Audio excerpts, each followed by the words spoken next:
Um, Anyways, the idea around porn addiction is that it's built around existential loneliness, existential Yeah. isolation. These are things that develop in a young age. Oh, There's a critical period in which if you don't receive that, you will pursue it for oh the rest my of your life. And God, that you're will a atrophy. genius. That's what you meant by they could have a wife and still not feel it. That they're still watching that stuff. That means I said, if you have a good loving wife, a girlfriend, then how come you're watching that stuff? You could still have that and still watch. Yeah. Okay, someone said, here we go again. All right, well, I'm going to mute. Oh, it's only okay.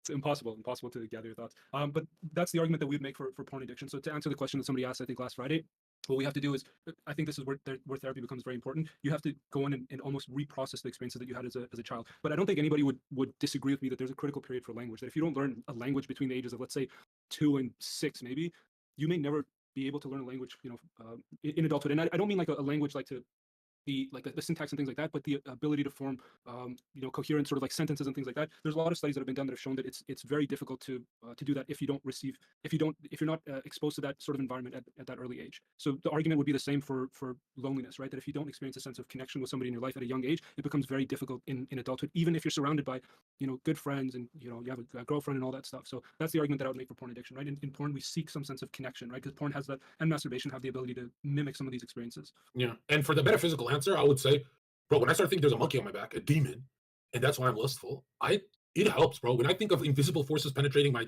fucking skull, I go, yo, I don't want to live. Like, here's the greatest way to something you should meditate on if you have that addiction. Ask yourself, does it ever reach a ceiling? And if something doesn't reach a ceiling, you see the monstrosity of your problem. So when you first started watching once to twice a week, and then does it ever stop, or does it start becoming every day and then twice a day? And when you see that kind of momentum, you get terrified of this sin. You know what I mean? But a lot of people do this thing where it's like, hey, everyone's doing it. Yeah, but statistically, as the purchasing power skyrocketed, everyone's depressed. You want to be everyone, and that's why I love the outlaw